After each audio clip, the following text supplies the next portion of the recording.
If you like audiobooks or audio shows, check out a free trial of Audible. Just click the link in the description. Welcome to Mindshock True Crime. This is Bruce McGuire, and you are listening to the Maura Murray series. This is episode 57, Art and Maggie, A Logical Analysis 2. Believe it or not, I did not even make it anywhere near all the way through the Live with Maggie and Art live show, or whatever you want to call it, at the Rockwell Theater in Somerville, Massachusetts, that occurred November 19th, 2017. So, not incredibly recent, but they're still peddling the same propaganda as today. Part 1 got in an interesting response, as I anticipated. Clearly a nothing to see here attitude by the steers, the coincidence theorists, the cognitive dissonant, thoroughly indoctrinated individuals who can't comprehend what deductive reasoning is, what critical thinking is, and they can never direct any kind of logic and reason at law enforcement or so-called official personalities of any kind. It's just a foreign concept that fallible humans are fallible. Whether that entails just being incompetent, not understanding the basics of logic and reason, being hoodwinked, possibly like Maggie Freleng, or intentional obfuscation and flat-out lying, what appears to be the case with Art Roderick. Although I'm not claiming to know anything for sure, this is Mindshock, of course. The motto is, the only thing we know for sure is that we don't know anything for sure. The real truth, of course, is always unknown, and I don't know why that triggers people, but even that triggers a lot of silly people out there can't grasp the concept of what an unknown variable is. Very, very crazy, but we'll be continuing the logical examination of Maggie and Art. As always, if you enjoy the podcast, you can donate to our PayPal. Just check the link in the description. Make sure you subscribe to the channel, hit the bell for notifications. Make sure you allow your device to have those notifications come through. You could also just go to the channel, youtube.com/Mindshock, and you could just manually look at all of the podcasts there if notifications are not coming up for you. If you like this particular podcast, hit the like button, share it across social media platforms, of which you can find us on Twitter, Facebook, Reddit, Patreon. Patrons do get priority for case topic requests, logical analysis requests, co-podcaster requests, and any questions, comments, theories, thoughts, suggestions, rebuttals, debunkings of any kind, leave them in the comment section. So we'll be picking up right where we left off, about halfway through the part 1 Live with Maggie and Art posted on Missing Maura Murray. And I've maintained that Tim and Lance appear to be quite honest throughout this whole thing. I do believe they have certain opinions they have not voiced, and perhaps we will see a Freudian slip right here. So I know that debunking these sort of web theories is probably a little bit frustrating for you guys to continuously do this throughout the course of the show, but you did it. And I guess my question is, like, did law enforcement learn anything from you guys debunking these things? So, as if the goal was to debunk from the outset with the Oxygen show and not objectively, neutrally, logically pursue the truth. So, is that a Freudian slip of sorts, where at least the subconscious is recognizing what Art Roderick is propagating, as if these theories could never be true and need to be debunked, as opposed to honest investigation? Like, did they take anything from this show, other than the new task forces and movement behind the scenes that has been more than recent? Yeah, when we started this, the first thing we looked at is there was groups of individuals out there, family members, law enforcement, podcasters. That's us. The press. There was also private investigators. There was different groups of people out there, and nobody was talking to one another. Is that true? And he's getting like real big again with his gestures and motions. It's not twitchy though per se, as opposed. Again, we've looked at his relative baseline. He doesn't appear twitchy and crazy all the time. When he's talking about innocuous things, or he's appearing to say things that are true, and there's no steer involved. There's no pushing of any kind of pro-law enforcement agenda or propaganda or outright lying. He appears quite calm and normal and put together and non-twitchy. Same as Maggie. It's only when certain topics come up and they get triggered so this is an in-between moment where Art Roderick is doing these theatrics with his arm, but he's not exactly super twitchy. So I'm not 100% sure whether he's knowingly lying here or he really is that clueless that he didn't know that the groups of people were talking to each other. Because, of course, John Smith has been talking to everybody since day one, pretty much. How do I know that? Because as a podcaster, he reached out to me as well. And I've had online conversations with James Renner, Aaron Larkin, all these people. They appeared to have, at least in some sense, been in contact with each other. And even law enforcement, they reached out to law enforcement as well. I mean, John Smith, say what you want about him. Again, like James Renner, he appears to be vindicated at every turn from the trolls, the steers, the obfuscators, which are plentiful in this case. And they've all had some kind of contact with law enforcement. I mean, Renner was reaching out. He got some, he even got the Patrick Vassy hit and run police report. I mean, there's all this interaction between these PIs, researchers, police, podcasters, and even Tim and Lance. I mean, they had John Smith on their show. I mean, I really don't know what Art Roderick is peddling here, but even for him, with his mentality, it seems like it would be a stretch for him to pull, because that's so easily verifiable. I mean, you could just look through the first couple episodes of the Missing Maura Murray podcast. I mean, it's so patently false. Would he be this silly to try to peddle something so obviously untrue unless he really is that clueless? So again, I don't want to fall for black and white fallacies myself. Obviously, there's intentional steering going on, but that doesn't mean he has an advanced competency level. And the first thing we looked at is coming in and sort of being the hub and talking to all these different groups and pulling all the information together. Or is that a very effective way of controlling all the narratives because you know what everybody's thinking, you know what points you're aiming to debunk? If you don't have an honest show about honest investigation, you're only looking to shut down conspiracy theories, aka critical thinking and objective logical investigation. You would need to know what everybody's on all sides is thinking, what kind of evidence they have. So that would be an effective way to be a hub, as Art Roderick puts it. So law enforcement did learn a lot from a lot of the debunk.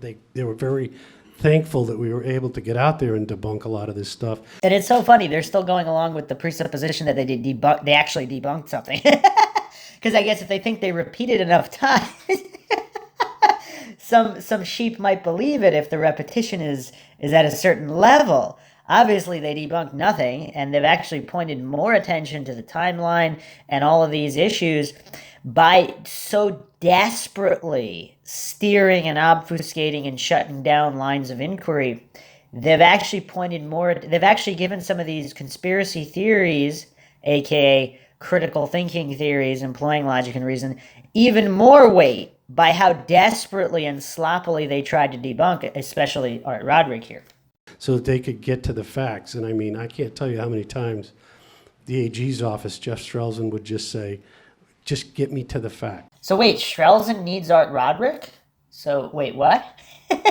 So Strelzin doesn't have the facts and he's relying on an oxygen show to get him to the facts? It's quite, I mean, this isn't instilling a lot of faith in the competency of law enforcement, Art Roderick. And now he is getting even a little bit more twitchy with his arm motions now. They're coming a little bit quicker. Just get me facts and evidence. That's all I'm looking for. Facts and evidence, facts and evidence. So if they don't have any facts and evidence, how do they know which theory is true or not? While actively trying to debunk certain theories as opposed to honest investigation of those theories. I mean, the silliness, of course, is off the charts, which is why I'm doing this logical analysis. And I'm actually kind of mind-shocked myself that I even have to do it and that many people bought what Art Roderick peddled. I mean, there's no logic or reason here at all. It's just so silly. And that was his mantra through the whole thing. And I think we were able to get through a lot of debunking that got us down to the facts, and we're just hoping somebody makes that phone call. So hold on a second. What facts? If there's no facts, you can't magically hallucinate facts in order to debunk certain theories. They're hoping for a phone call to break the case, so they admit they don't have any facts. So how could you debunk something if you don't have the facts and you're just hoping for some kind of phone call confession? I mean, is Art Roderick even at a 4-year-old mentality of mental functioning? See, the people that say that's an insult, first of all, insult means that there has to be an intention to offend. My intention is to make objective observations. Whether I do that well or not doesn't mean I was intending to offend him. I hope he's not offended. I'm doing the opposite of insulting. I hope these people, if Art Roderick actually is a genuine human being, I hope he's not offended by this at all. That's not my intention in any way. My intention is to make objective observations. Whether I do a good job on that or not, that's a separate issue. But if I see somebody waddling and quacking and looking like a duck, I might call them a duck. Would that be an insult? So if someone is demonstrating all of this mental deficiency and with nothing but faith and fallacies and propaganda to support their position, is it insulting for me to point out the obvious? Oh, man.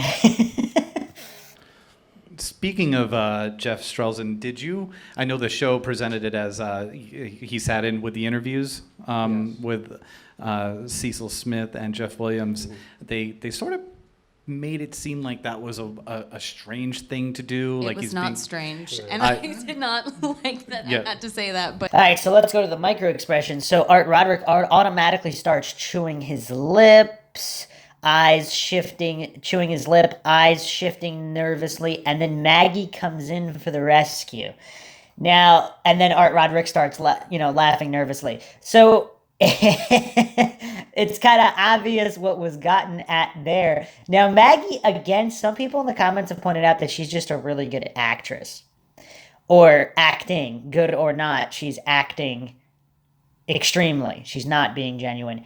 This is actually the first instance where I sort of see that, where but she doesn't seem nervous about acting. So again, in the previous episode, she's had some shifty moments. She started moving her chair and all these about certain topics that I went over. If you haven't checked out the previous episode, make sure you check it out because I'm picking up where I left off. But here, she's sitting calm, cool, and collected, and just smiling and almost laughing it off. Which, I mean, that is weird. That is weird. How could anybody, for anybody that hasn't seen The Oxygen Show, in The Oxygen Show, Jeff Strelzin actually sits in with some of these former police, some of them are not even active, they're not active police officers, in the case of Jeff Williams or Cecil Smith, and he sits in to make sure they don't slip up or whatever, to control the conversation. Obviously, it's one of the strangest, weirdest things you'll ever see. And Art Roderick didn't even have a chance to collect himself between chewing on his lips and shifting his eyes nervously while looking down, and before Maggie came in for the rescue. So that's very, very telling there as well. to say that, but it's not weird. Yeah. It's No. very normal. Why is it not weird? And more evidence here that Tim and Lance do not appear to be in on the steer, because that is such a genuine, honest question, because they could have easily first of all, not even asked it, or asked it just to check boxes, but that follow-up question, I mean, I don't know, to me, someone in on the steer, and again, if you look at the micro expressions and the posture of Tim and Lance, there don't appear to be any tells of intentional obfuscation or steering of any kind. Again, just my opinion, but there's a noticeable difference between the way Tim and Lance and Maggie, for most of the interview, are sitting, and Art Roderick, he automatically starts twitching here again. He's grabbing his leg. He has all these tells. As soon as that question is asked, he goes back into this. It's an open criminal case.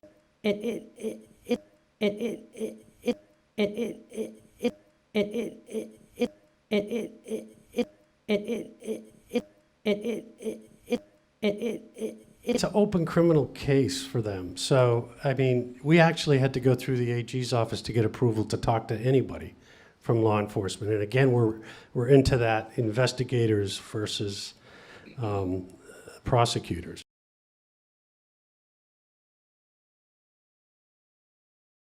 And I think, I think they feel very confident that they're going to solve this.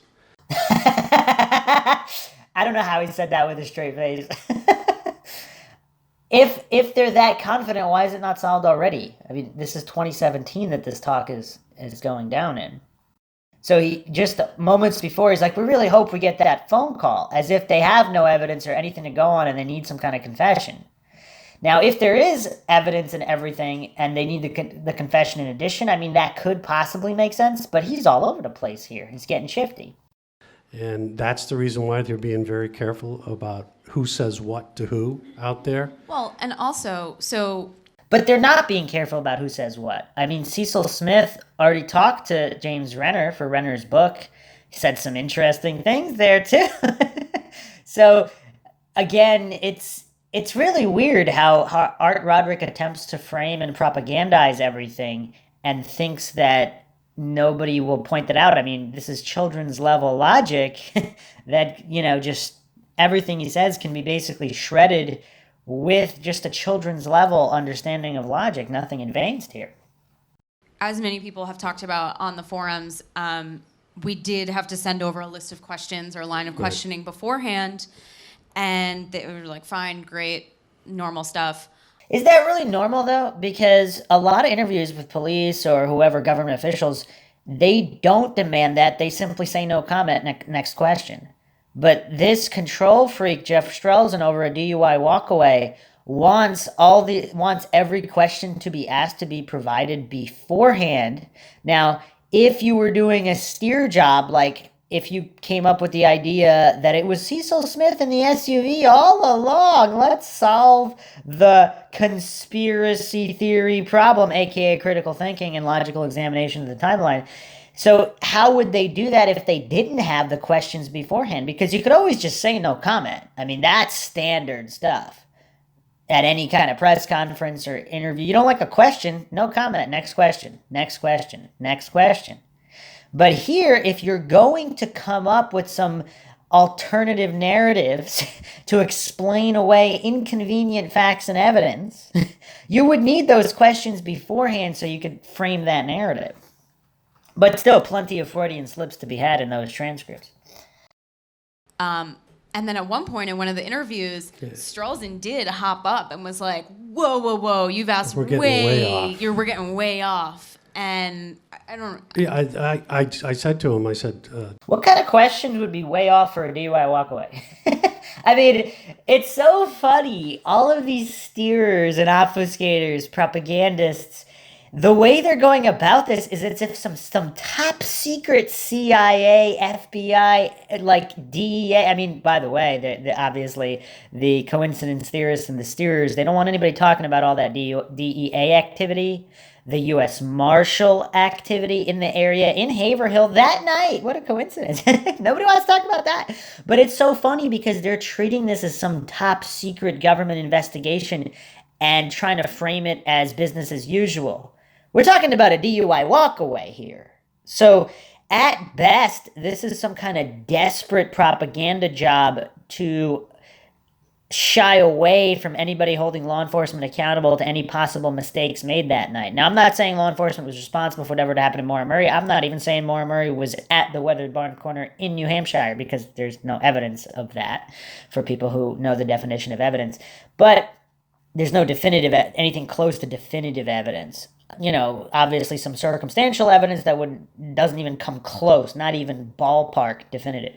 So they're treating it as some top secret operation. And if it was that, then yes, all of this appears normal. If you keep in mind this was a DUI walkaway, and even if not, we're talking about a missing person here. They're all treating this as some kind of top secret CIA, FBI operation. And they're saying, and defending it as such. Like, this is all normal.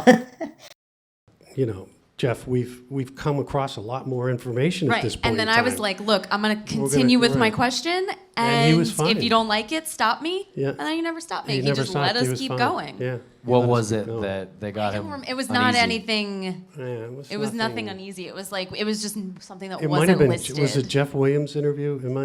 or Cecil's interview? No, it was Monahan. It was. Was it Monahan? It was Williams, maybe. Yeah. It was Williams. She doesn't even remember who she asked the question, but she knows the question was innocuous. She got a little shifty there. Yeah, but no, he did try to stop us one time, and then I was like, let me just finish this question. If you don't like it, you can shut it down. And I asked the question and it just kept going. Then I kept going. It kept And I going. mean, I think he just wanted to like make his Right. His this is presence not what known. you were allowed. Just letting you know you're not allowed to do this. And Which is, again, so bizarre because the guy, he could just, you're not allowed to ask it. Just say no. He could just jump in, no comment, next question. Like, why is this even a thing? And then Maggie and Art, of course, getting shifty again. I mean, going. a lot of this is just common sense. What makes sense? I mean, one of the things we found out is you heard one of the neighbors talk about law enforcement having this jurisdictional argument out in the driveway.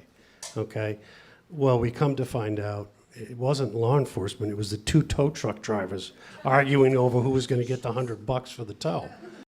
Well, how does he know that? So again, is that a trustworthy face? Look at Maggie's micro expression here. She does not seem like she's buying this. At least her subconscious is betraying that through her micro expressions on her face.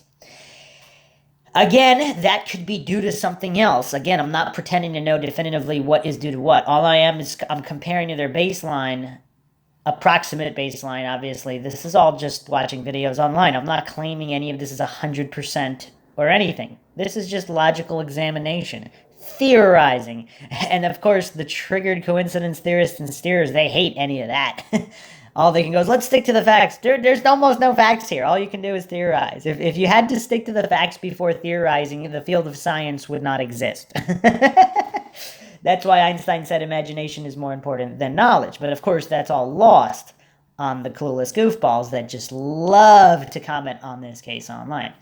So again here, we have Art Roderick. How does he know that? So he expects us to take it on blind faith as gospel truth that somehow, because there was a jurisdiction, sort of a jurisdictional tow situation, that because of that, there's definitely no chance that anybody else was arguing over jurisdiction, especially when it happens to be that exact road is what separates law enforcement jurisdictions. What a coincidence. So obviously Art Roderick doesn't understand what a black and white logical fallacy is, or what any kind of logical fallacies are. He thinks because one thing was true, that means another thing can't be true. I mean, when you're dealing with somebody this mentally deficient or pretending, again, I can't say for sure that Art Roderick is really this silly and bereft of logic and reason. This could all be just a show. He could just be playing stupid to make it work. I will be doing an episode on the entire tow situation, but are we supposed to take it on blind faith that other law enforcement personnel were not having a jurisdictional issue? Because, again, what Art Roderick doesn't want to talk about is Monahan's presence was denied from the get-go. There's a lot of funny business with State Trooper John Monahan even being on the scene. But, of course, he doesn't want anybody talking about that because this isn't about honesty or logicality for Art Roderick. He's just pushing his narrative here very obviously. And Maggie's micro-expressions are interesting here as well. So it wasn't the police because the state, we Monahan. did ask Monahan that, Right. and he was like, I swung He by goes, for 2 minutes I was there and said, for, hey, you need I didn't help? even get out of the car.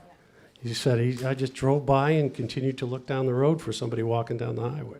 And he just took it on faith, and that's an example of how silly Art Roderick is, because if there was some jurisdictional issue and someone didn't want to be embarrassed, I mean, this is basic human psychology and egos.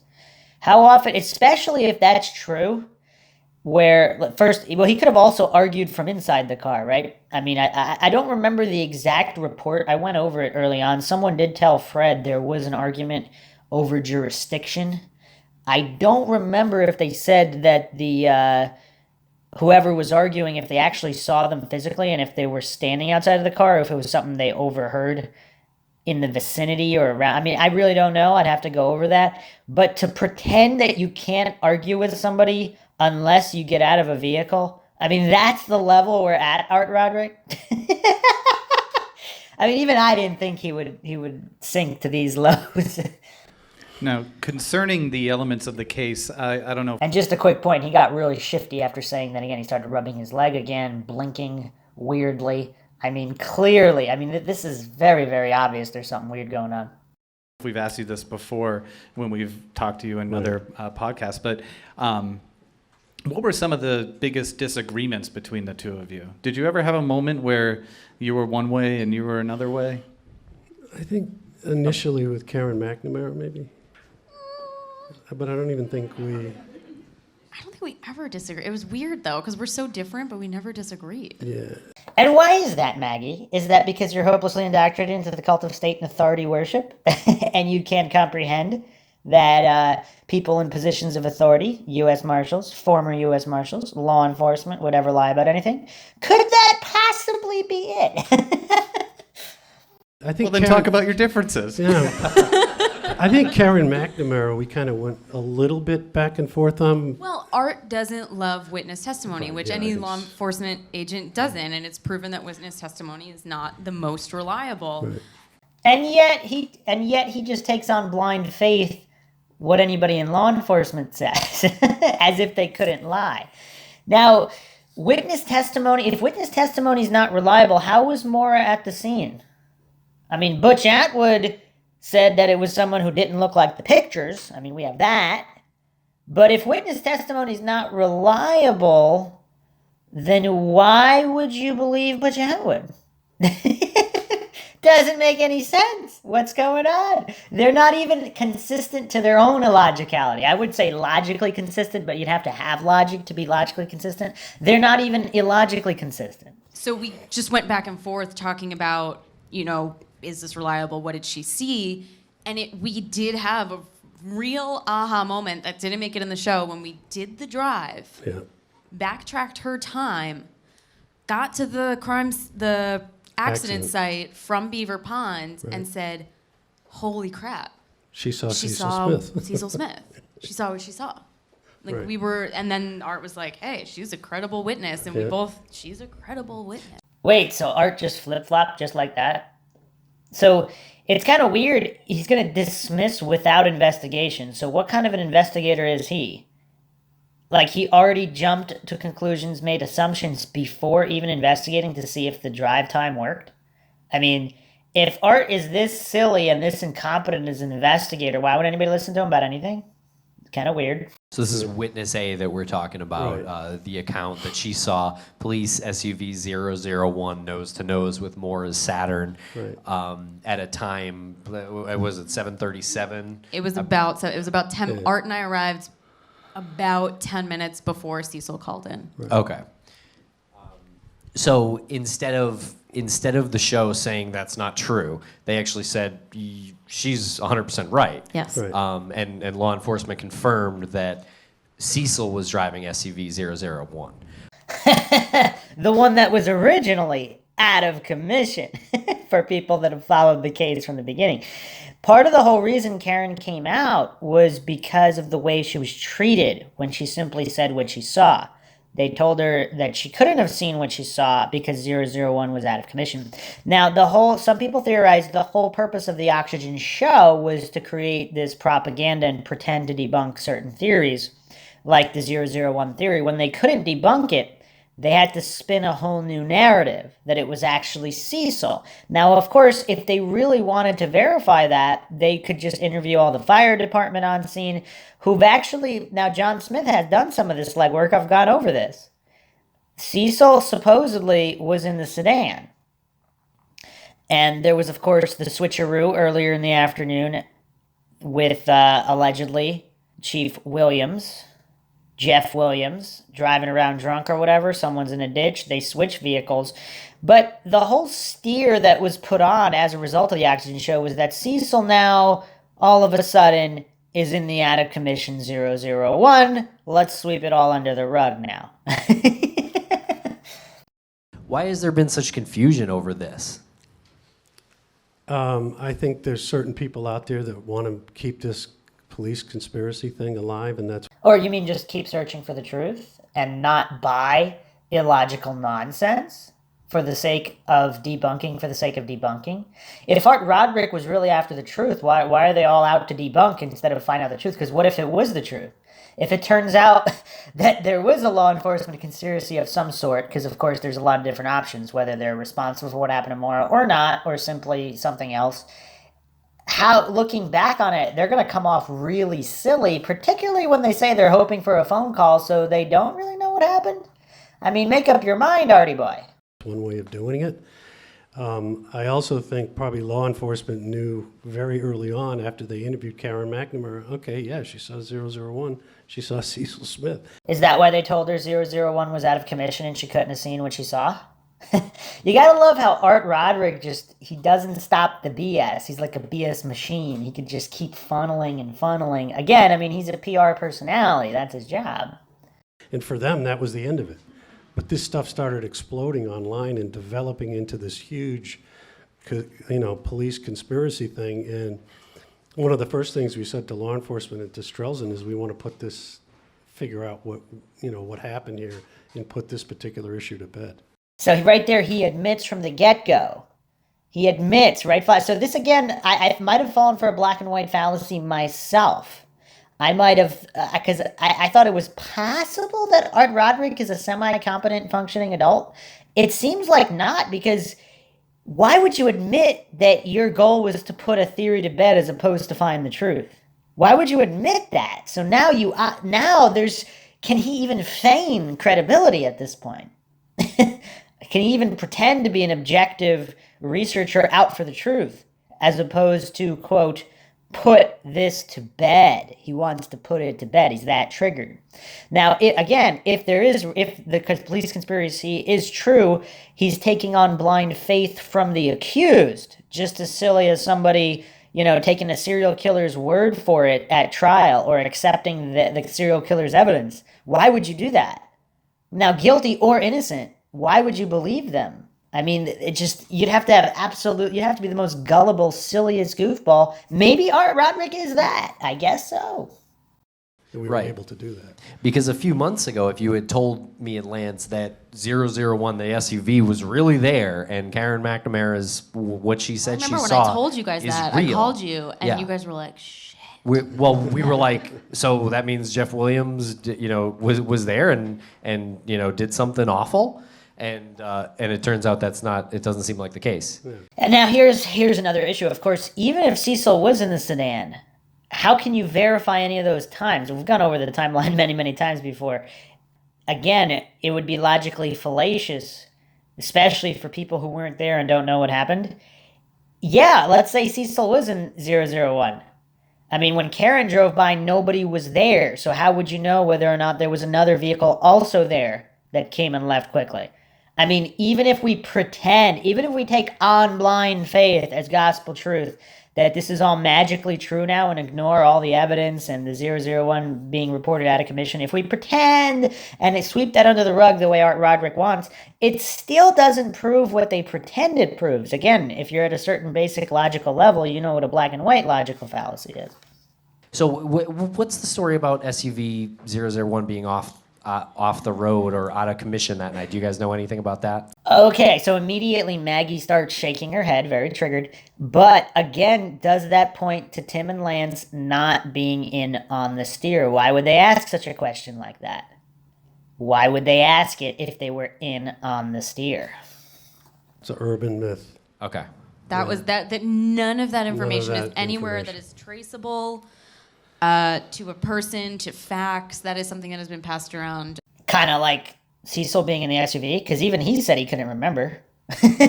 So she starts getting twitchy too, and she's going on to this facts, evidence. Well, where is that for Cecil being in 001? Because he said he couldn't really remember, and if you watch that interview, he gets all twitchy too. Yeah, I must have been in it because it was winter, but he actually couldn't remember. So again, the hypocrisy that they apply to their selective faith-based beliefs regarding the case while spouting words like facts and evidence clearly demonstrating they're not going by facts and evidence. So that actually is traceable. It was actually PI, one of the heads of the Maura Murray task force. Private investigator John Healy said that he was told by police that 001 was out of commission, and he told Karen McNamara that. So if they had actually interviewed John Healy, they should have interviewed Frank Kelly. A lot of these, the guy that said a lot of these PIs did not believe there was any accident with trees. They believed a lot of funny business was going on. The accident was staged. Is there a reason they didn't do an honest investigation while pretending there's no evidence? Now, obviously, these are people's words, so they could all be lying, sure. But to pretend that one certain piece of relayed info has less credibility than another just for the sake of debunking or putting to bed theories they don't like or they're uncomfortable with due to their cognitive dissonance, indoctrination into the cult of authority worship, all these things. That's the height of silliness. But yeah, I would like to know how they eliminated John Healy's testimony there from law enforcement that 001 was out of commission, because it seems like whenever it comes time to debunk a theory they don't like just for the sake of debunking it to push their propaganda and push their agendas and narratives, they have no problem taking things on faith. But all of a sudden, as soon as something goes against their propaganda and coincidence theory narratives, all of a sudden they need a multitude of evidence and facts, whereas they don't when it comes to pushing their propaganda. It's the hypocrisy is almost as hilarious as the illogicality. As you guys know, for a decade. Yeah, there's a picture out there if you were to like Google search this, there's what looks like a police SUV with 001 looking completely broken down in some sort of garage. And you end up making the connection, right? And now it's this urban myth. I just want to say one thing that's really cool is when you said, this is witness A, Karen, watching people nod was really cool. People know now. And She is an amazing woman, Yeah, too. Trying to placate there, Maggie. She also said that she was told that 001 was out of commission. So if you find her credible, would you find that report credible? So do they think that Healy is lying, or are they covering for law enforcement? Because if law enforcement did say it was out of commission, that goes against their narrative. So they're going to pretend that didn't happen. They're going to intentionally not interview any fire department personnel or EMS, because they could all verify what Cecil was driving. There was a bunch of them there. Is it another coincidence that they didn't want to actually, the facts and evidence they speak of, you could gather a lot more unless you're pushing a known false narrative, in which case you would intentionally obfuscate and eliminate any testimony running counter to the faith-based propaganda you want to push for your own personal agenda, like Roderick does. Now, let me touch upon the 001 in the garage. And real quick, actually, John Healy was also a former New Hampshire State Police officer. So this isn't just some schmo with no experience or no connections. He clearly had some connections. So who knows? But to dismiss this guy, I mean, it's just really funny how Art Broderick's brain works, or doesn't work, depending on how you look at it. So, some more good work from John Smith. 1 month after the February 9th incident, SUV 001 was sent to the body shop for repairs. It's in the annual report for the town of Haverhill in 2004. So, I don't know why they don't explore that more in this, whatever it is, live show with Art and Maggie. Obviously, that would lead that's a little bit suspicious. It doesn't really prove anything. It's circumstantial, like a lot of things in this case. But they don't touch on it. They don't touch on it at all. Very, very bizarre. Nothing to see here attitude, as always.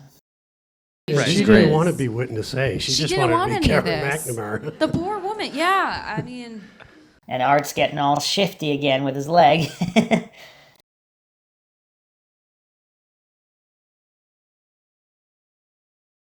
Yeah, they gave her that moniker, and she was like, I'm just telling you what I saw. right. I'm just Karen. I'm just Karen, yeah.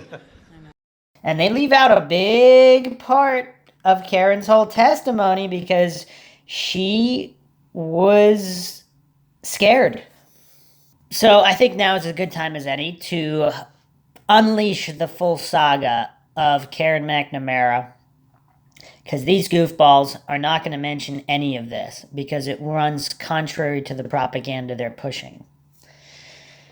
This is an article from WMUR.com. No charges against New Hampshire trooper in skateboarder's death.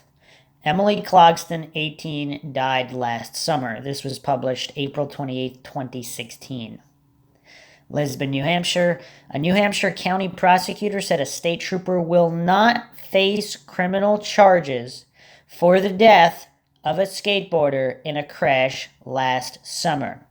A Sullivan County prosecutor's investigation released Tuesday that there were no other witnesses to the July crash that killed 18-year-old Emily Clogston in Lisbon. Clogston died 4 days later. The report said Troop F Commander Todd Landry, who was off duty, was heading home with his family. The family told police they saw Clogston as she hit the front of their pickup truck.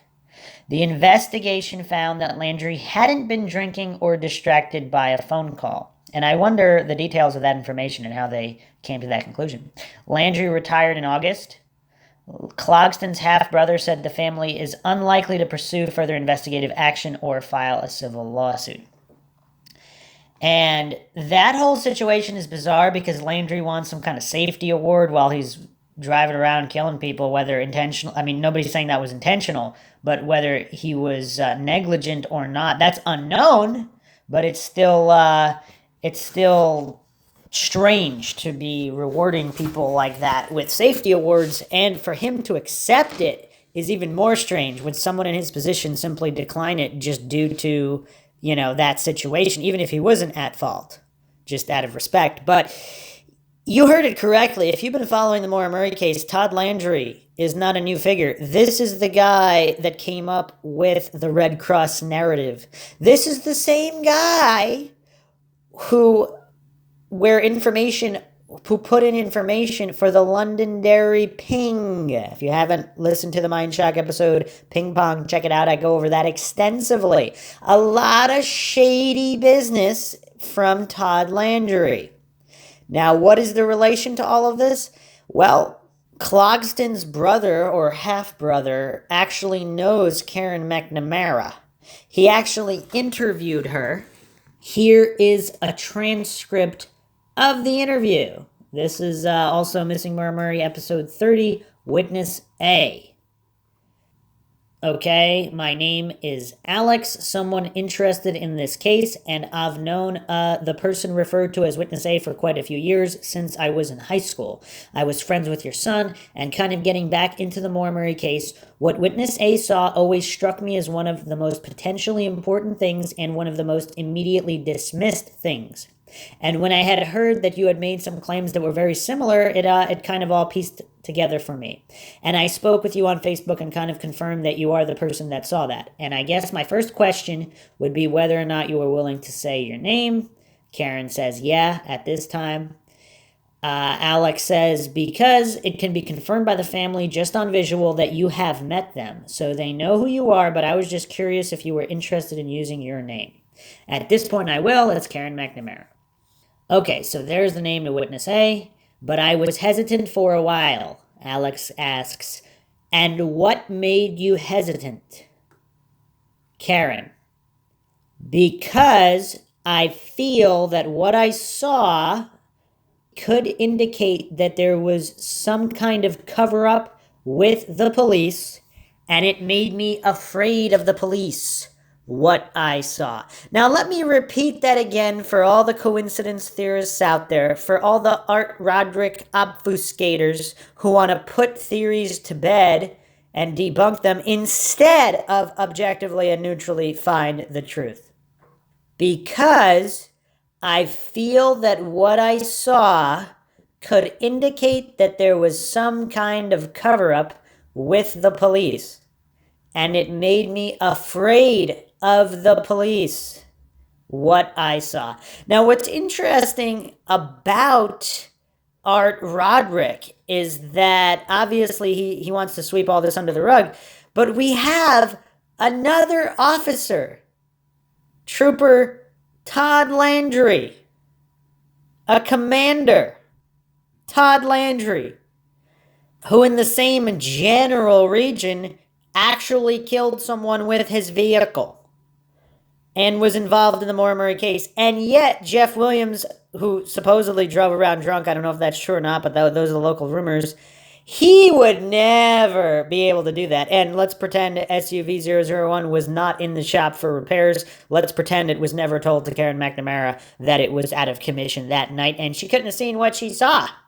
Information relayed to her by Healy, a former New Hampshire State Police trooper. That's all to be swept under the rug, according to Art Roderick, because it doesn't fit his coincidence theory narrative. So, yeah, I mean, I won't go into Witness A's whole account, but that was a very interesting piece. She was afraid to go to the police. That's why she didn't give her name. And they're pretending like the name Witness A was given to her and all this stuff. She was afraid of the police, Art Roderick. She was afraid of the police. She was told 001 was out of commission. But let's see what this goofball tries to spin next.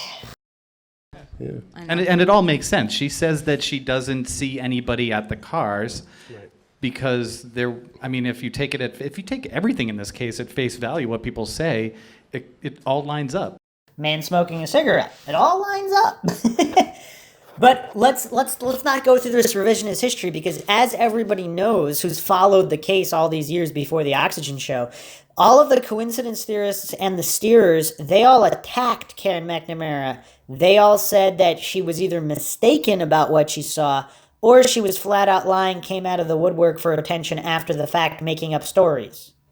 And they don't go into that, of course. As soon as this new narrative comes out that it was Cecil at 001, all of a sudden she's magically credible. As long as they have a new propaganda to to peddle, all of a sudden at that point she becomes credible. Whereas when her account conflicted with the official coincidence theory propaganda narrative, she was not credible. If she lines up with the official propaganda narrative, all of a sudden she magically becomes credible. And this is important to note. When you have steers like Roderick, it's important to follow the timeline of even these witnesses and whether or not they're considered credible or not credible by certain personalities at certain times when it's convenient to push their agendas.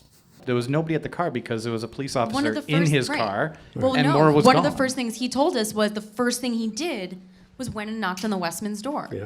He was Karen looking for drove somebody by hurt. when he was at the Westman's house. Right. Well, how do they know that? They don't know the exact second that he was there. They weren't there. So just because, this is the level of silliness we're dealing with.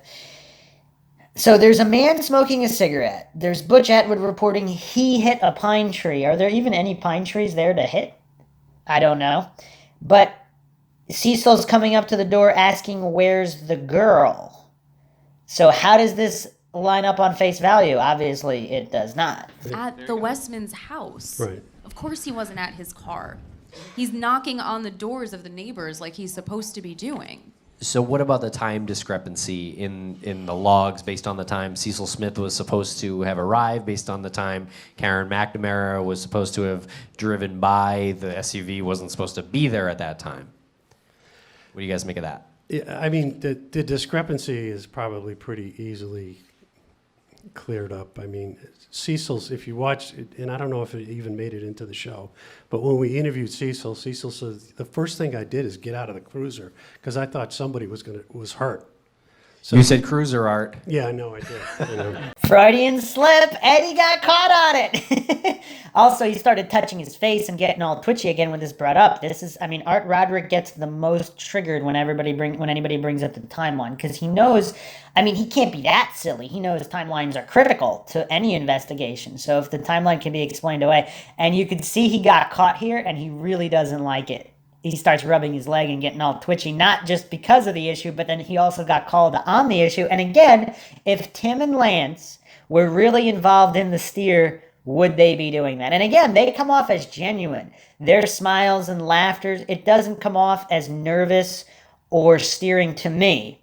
Their body language does not betray intentional deception from what I can tell, unlike Art and Maggie, but particularly Art.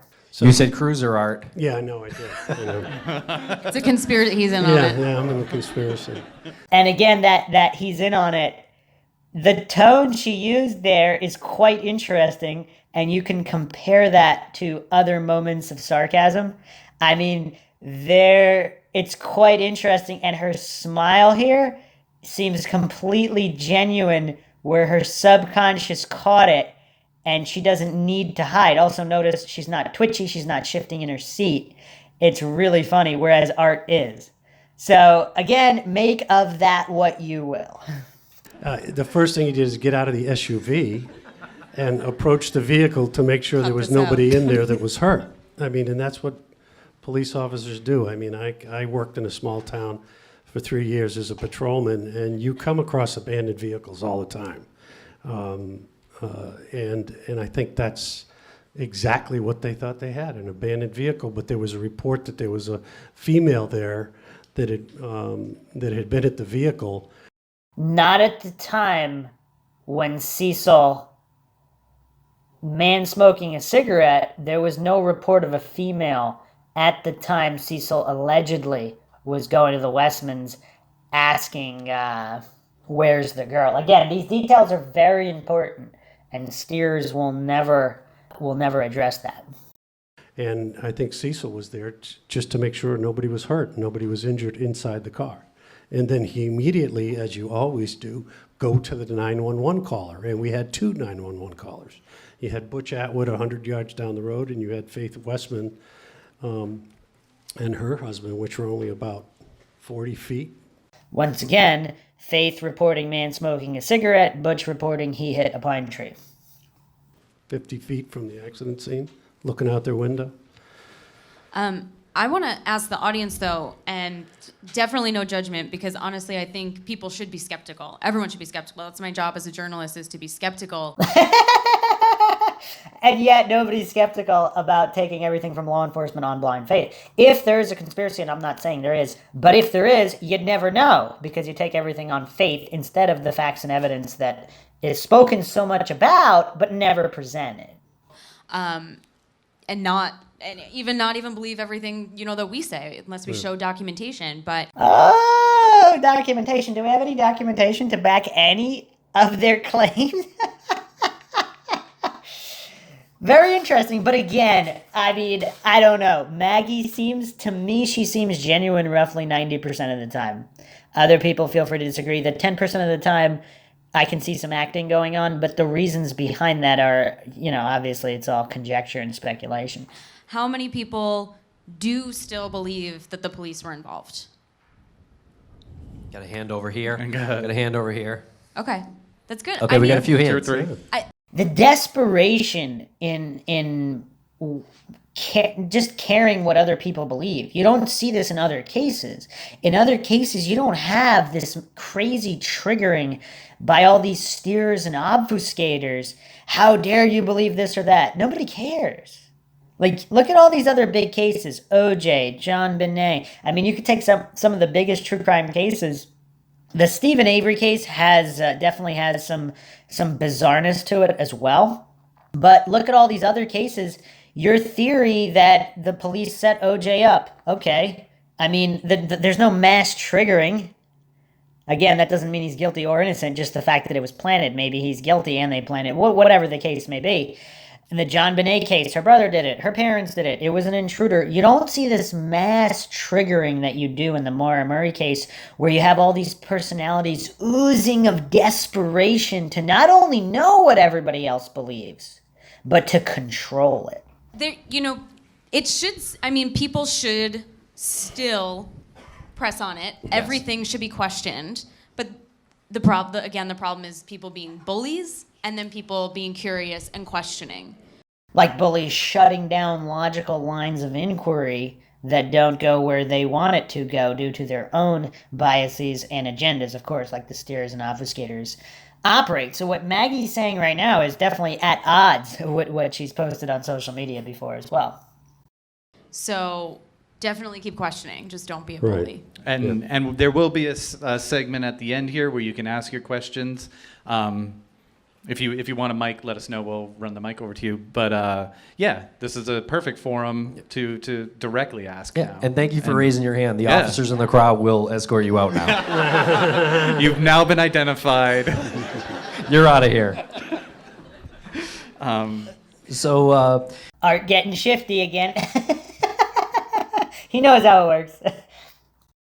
James Renner, of course, is in the house, ladies and gentlemen. He's in the house. Just kidding. Just Oh kidding. my Whoa, gosh, some people is it actually really? thought that was real. James Renner is a popular blogger. He wrote a book called True Crime Addict about the Maura Murray case, about his investigation into the Maura Murray case.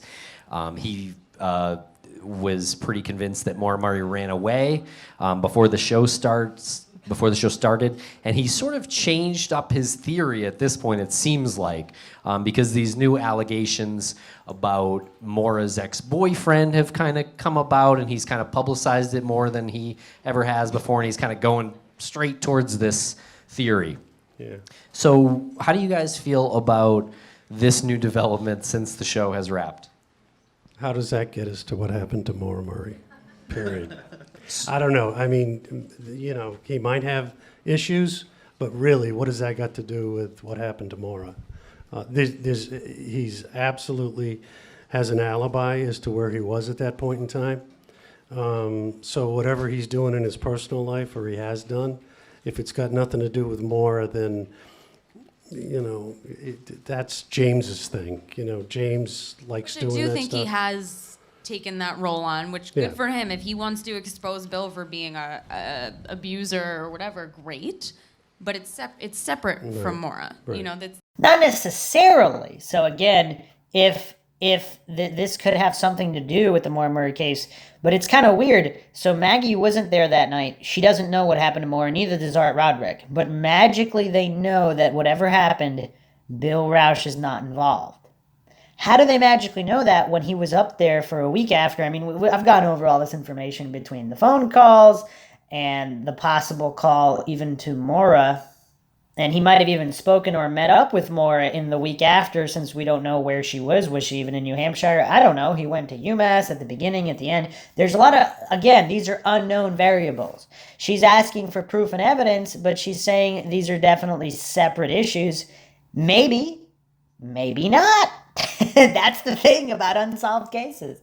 these two things are not related, and conflating them is another distraction. Okay, so would an obfuscator say that? So again, I'm not saying that Art or Maggie even know what happened. But if they're simply steering, intentionally or not, in the case of Maggie, Maggie might possibly not be doing it intentionally. How would they know that it's completely separate? I mean, it's just weird how you have all these people pretending to know what is or isn't true. And that's one of the issues of the case. That's why the whole Mindshock podcast exists, to point out this illogicality and to objectively and neutrally push for the truth regardless of what it is. I don't have a theory. I demand actual evidence. I demand verifiable proof. Obviously, the words of humans are the words of humans. Well, that's actually what I was going to get at, because he is putting them together. So he recognizes that Bill has an alibi for February 9th, 2004. Right. Mm-hmm. But I believe he is kind of leaning towards potentially in the days after Bill might have met up with Maura and done something horrible. Again, are Tim and Lance involved on the steer if they're asking questions like that? Maggie started shaking her head immediately. Like she just does not like that idea. It's just so weird. Listen, I've talked to the family, specifically Julie, about that issue, and Julie is very, at best, ambivalent about how she feels about Bill. I mean, you know, there was some issues going on. They had a shaky relationship, Maura and Bill, but Julie is like, there's no way. He was with myself or Fred every single day. But he actually wasn't. So now who's lying here? Because as far as I know, Julie hasn't really lied about anything. Art obviously lies about almost everything. So he's saying that Julie told him. Maybe she did tell him that. But again, how does that mean it's the truth? If you go through Bob McDonald's testimony, McDonald was with Bill alone. Sometimes with the mother, sometimes not. Julie was not with Bill. Bill was off searching with McDonald and his mother and his father possibly partially alone. We only have McDonald's word for that. So now Art Roderick is attempting to rewrite the narrative again. I mean, you really can't trust anything this guy says at this point. So it just doesn't match up with the facts. Wait, what facts? He's pretending that there are known facts and anything he doesn't like don't match up with the known facts, but he never actually states facts. The words of humans are not facts. So at this point, I mean, it's like, I don't want to insult 4-year-olds. I mean, is this like talking to a 4-year-old, a 3-year-old, maybe a 1-year-old? If he doesn't know what a fact is, it's kind of pointless to even discuss anything with Art Roderick. And I know James tends to make conclusions without having all the facts, which is fine. At least he's open enough to change his theory, and I give him a lot of credit for that. Because you're not? Because if it is a police conspiracy. But I mean, you got to have all the facts before you come to a solid conclusion like he tends to do. Or maybe putting theories to bed before having any facts. He did write a great book called The Man from Primrose Lane, which is complete fiction. So pick that one up. I liked that one. But I guess just following up real quick. So a lot of James's theory is based on Bill Rausch's cell phone records and Maura's cell phone records. And is this something that would have been subpoenaed by law enforcement? Did they see the entire cell phone record? Yes. They did. Yeah. I mean, and that's the other thing that probably is not really made public. I mean, they convened a couple grand juries, and grand juries are a great way to investigate a case. You don't have to indict somebody every time in a grand jury. You can go to the grand jury and ask them for a subpoena for certain records, and that's what happened in this case. There's another form of subpoena out there called administrative subpoena, where marshals have it for sex offender cases, FBI has it, DEA has it. Also notice here again, to just get another baseline, when Art Roderick is, I mean, it's not exactly a straw man, it's kind of relevant, but when he's rattling off things that are actually facts or kind of almost showing off his knowledge of how law enforcement issues, he doesn't get all twitchy. He still does some hand motions, but they're not super frantic. They're basic, controlled, and his posture's normal. He's not scratching his legs, shifting in his chair, blinking, scratching his neck, scratching his face. He's very calm and normal when he's not steering. So it's very important to look at his behavior, micro expressions, his body language, when he's saying something that can be verifiably true and definitely not involved in the steer. Because explaining how something works that has nothing to do with the case or the steer, there's no reason for him to steer there. And you can see his baseline behavior and body language and how shifty he is when he's doing that. And he seems to be relatively normal, calm, and put together when he's not actively steering a particular case. And is to get records without going before a U.S. attorney or a judge. And it's very helpful in these types of cases. So when you issue a grand jury to a phone company, they have a whole special section in every one of the major phone companies around the country that does nothing but gather these records together, looks at the order, see how it's written, and then pulls those records together and gives them to law enforcement. It happens day in, day out, all the time on all these cases. Even in a missing persons case when it's not technically a criminal case that we know of? I know they kind of treated it that way. It's because it's from the grand jury, it doesn't make any difference to the phone company. It's an order to produce those particular records. So whatever they asked for, they got. I'm sure they got all 10 pages or whatever it was. Yeah, it was like 25 pages or something like that. I'm sure they got all that. I can't imagine a phone company not providing that information because they would be before a judge answering. Okay. So again, if we don't have the facts of what that is, how can we draw any conclusions from that, Art Roderick? So you're saying they have it, which is of course very probable, unless they're all completely incompetent. So let's say they have it. That doesn't help anyone speculating on any theory for or against any, because we don't have it. So you can't really say something is true or untrue. It's just so silly. So, and did you, just last question, did you talk to the cold case unit about that specific missing page in air quotes? I did not talk to them specifically about that, but I did ask them, did you get all the phone records? And they said yes. So, Okay.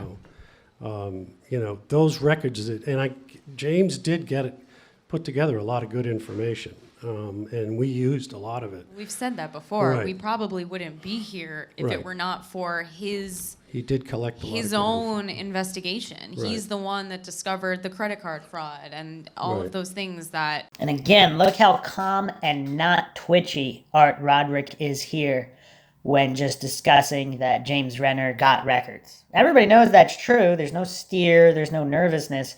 He's not lying. So just, again, very interesting to see the noticeable changes versus when he's just spewing blatant propaganda BS. for him, we wouldn't have that. But the records that he got were from Bill's mother. So it wasn't like it was some official order. So if she wanted to withhold a page, it was well within her rights to withhold a page of those records. So We're talking about a page that is supposedly the roaming charges on, Right. on his cell phone record. It's actually Maura's roaming calls. Maura's roaming calls. Yeah. And now Art's getting all twitchy. He started rubbing his legs, shaking, scratching his ear. Now, so obviously there's some kind of an issue with that page. Yeah. Yeah. We do have Bill's roaming calls, but not technically Maura's. So I guess the implication was maybe Maura answered the phone call, and Sharon, Bill's mom, knew about that and withheld that page. That was the implication. It's a good thought. Like That's that's heck of a it is jump. thinking outside the box, but Yeah. It's a as heck soon of as a you jump, know that there's they no- probably And again, look how triggered Art gets. It's a heck of a jump, but you don't have it one way or the other, right? Because you need facts and evidence to dismiss things. He starts rubbing his legs, getting twitchy again, getting triggered. It's a heck of a jump. It's a heck of a jump. I mean, yeah, sure, but why be triggered over that jump? yeah, you got to The have record. facts. You got to have facts to point to that. Unlike Art Roderick, who doesn't seem to have any facts. The psychological projection is quite amusing as well. I mean, it's a heck of a jump. I'd like to talk a little bit about, unless we want to go on about. I'm done. I'm We're done. good. Okay. The A-frame house and the DNA. Yeah. Yeah, woo! Finally, Lance. I I never know, thought right? you'd ask. I don't even know what to do. Never got applause before for I'm freaking for out. finding some blood in a house. Jeez. This is life. So, I guess, is there an update? Yeah. Because so in the house, in the downstairs closet of the house, and we actually have a video of this downstairs closet, which after the TV show, it's especially creepy now. Beforehand, it wasn't creepy at all, but we can play that video. So there was two human being blood samples found on the wall of that closet right there. I actually think this might be where Art and I disagree a Oh, little bit. awesome. Maybe. We do talk about this a lot. I made sure that when we got these results from Lori Baker in Waco, that it was confirmed this was blood. I was like, this isn't spit. This isn't just like someone hawking a loogie in the closet. Like, this is blood.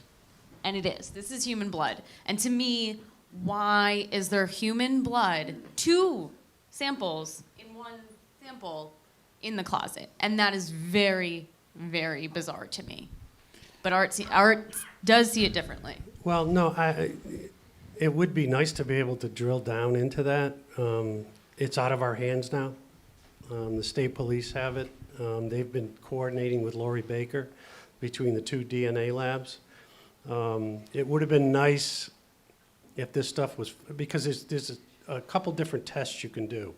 And originally, there was a corrections officer that lived in that house, I Yep. think, when you guys went in, Yep. right? Yep.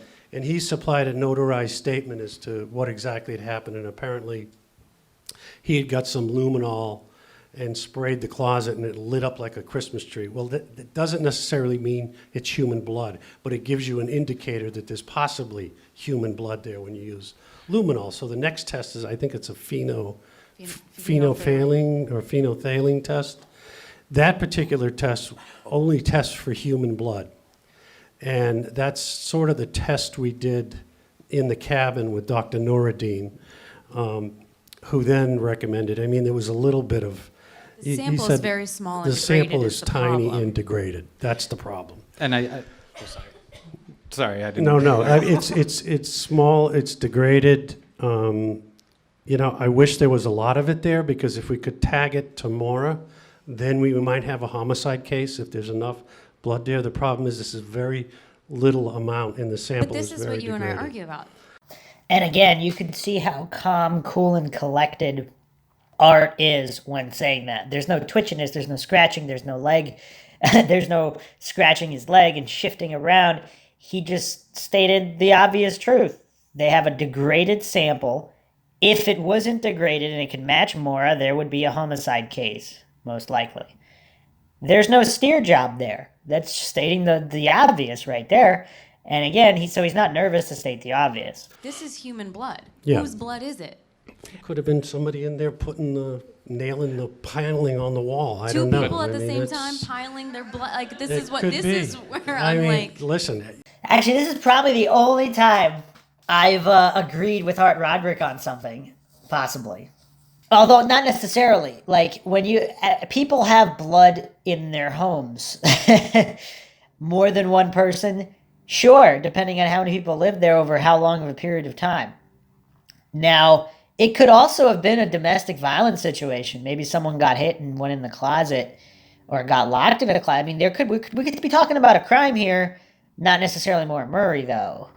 And so I'm not sure what the disagreement is here. Maggie thinks it's definitely crime-related. Art doesn't. So, I mean, obviously there's no way to really know. And, of course, there's no way to really know whether it's connected to Maura Murray or not. Go around your house and spray some luminol around your house. Yeah, but it's But gonna See be. what happens there. huh? It's gonna be snot, and like it's Well, not gonna be no, blood. No, I'm not no, bleeding luminol, everywhere. luminol would be the first indicator for blood. I think where people where the passion about this comes from is the fact that the only reason why we're looking at this house is because the investigators at the time took cadaver dogs in, and cadaver dogs smell dead bodies, and you put dead bodies with the blood of two different people underneath the stairs. That's totally. The reason why the owner contacted us was because he thought it was so weird that it was caulked from the inside. It was all caulked up on the inside. There was nothing else in the house that was caulked from at all. So every crack, like in between the stairs and along the door and the framework, was all caulked up. And he started looking into it and realized that cadaver dogs had identified, or cadaver dogs had quote unquote gone bonkers in the house. And that's when he decided to move forward with the luminol. No, I agree. I think it's interesting. There is one more test, I believe, talking to Dr. Baker from Waco, that can be done, that the Department of Defense does. Department of Defense has a fantastic, absolutely fantastic lab that they use to actually investigate war crimes overseas. So they find these Again, calm, cool, collected. No deception there. overseas. So they find these mass graves and they try to DNA everybody, then figure out who's who. And there is a test where you can enhance the DNA, but my understanding is, from what the state police have told me, is there's not a full DNA sample of any one particular individual, but it looks like there's two separate people on that particular wood chip. One of them has a partial profile, the other one has a very partial profile. And apparently the alleles is what they call them. I don't want to get too technical here because I'll get myself in trouble, because I'm definitely not a DNA expert. Or any kind of expert, really. Maybe propaganda expert. But something like what the state police have told me, 50% of the women in the world have these two particular. So it tells you nothing. But that actually, no, bonus points for Art Roderick there. A lot of people put all this faith in DNA evidence, and based on the detection thresholds, whatever the DNA report is giving might not even be true. Again, it's a degraded sample, so it's extrapolating. So depending on the threshold, this is fallible human technology, of course.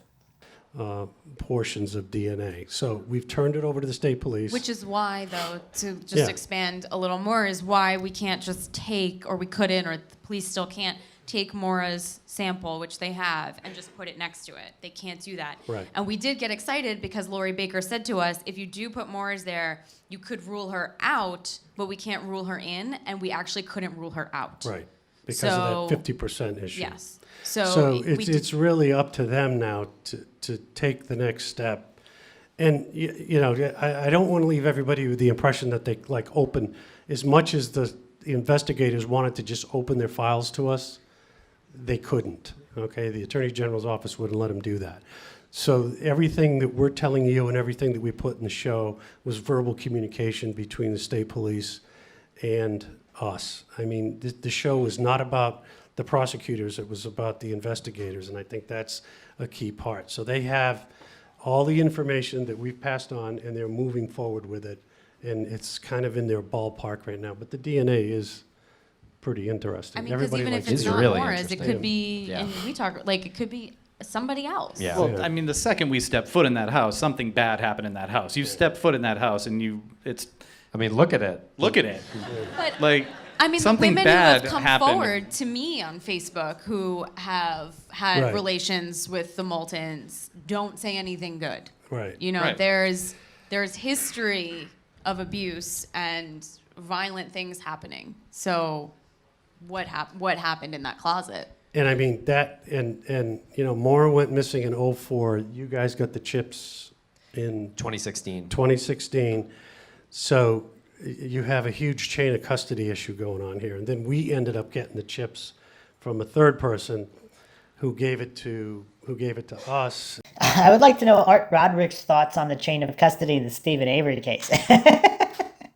And that's when we had it tested. So it could never, ever be used in court, but it's a good piece of information for the investigators to have. Right. So this is something that you could categorize. You could have two categories to it, right? Can't use it in court, but holy shit, this is it's good really info. goddamn Right. creepy and something And this that is happened where like I think the animal bones prosecution in the and fireplace. the police have a disagreement on, because the prosecution says this is completely useless. We're not Right. this is useless. I can't use this.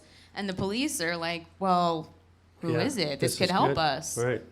But once the police get past being terrified of walking in this house, can't they get new samples from this area? Isn't this something that could still happen, or do you know? They could. if I it don't.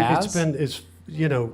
We all know the place has been renovated at least one time since then, maybe twice. Yeah, recently. Yeah. Yeah. So, it's unknown what they're going to find there. I don't know. Could they find something? Possibly. But The house was built on a concrete slab, and the concrete floor of the closet that had the blood on it that lit up. I'm not like a concrete expert, but there would be some like porousness, right, in concrete that Yeah. if there's that much blood, it would seep down. They're current owners of the house. There's new owners. They're renovating it. So no one in this audience, please do not go up to the A-frame Yeah, house really. and try to talk to people. So it could has come been around that they could invite people in and take up a chunk of concrete. And But let that be the police. Do But not let go, them- exactly, but do that's- not go up to the house. that was my Please. Yeah, over. thank you. and say, Maggie. can I have a piece of your closet? Yeah, that's not going to Because then we lose chain of custody Right, again. and So we lose- please right, let the right, police exactly, do it. exactly. All right, so that's the part one for Missing Maura Murray podcast, episode 65. I'll be going over part two as well. But yeah, a lot of tells there from Art Roderick mostly, a little bit from Maggie. And also, yeah, Tim and Lance appear to be non-deceptive the entire time. So, hope you guys enjoyed another edition of the Mindshock podcast in the Maura Murray series. If you like the podcast, you can donate to our PayPal. Just check the link in the description. Make sure you subscribe to the channel, hit the bell for notifications. Make sure you allow your device to have those notifications come through. You could also just go to youtube.com/Mindshock and look through the podcast episodes manually and not rely on notifications. They don't always work perfectly. Questions, comments, thoughts, theories, suggestions, rebuttals, debunkings of any kind, leave them in the comments section. You can check us out Twitter, Facebook, Reddit, and Patreon. Patrons do get priority for case topic, logical analysis, co-podcaster requests. This is Bruce McGuire signing off. Catch you guys next time.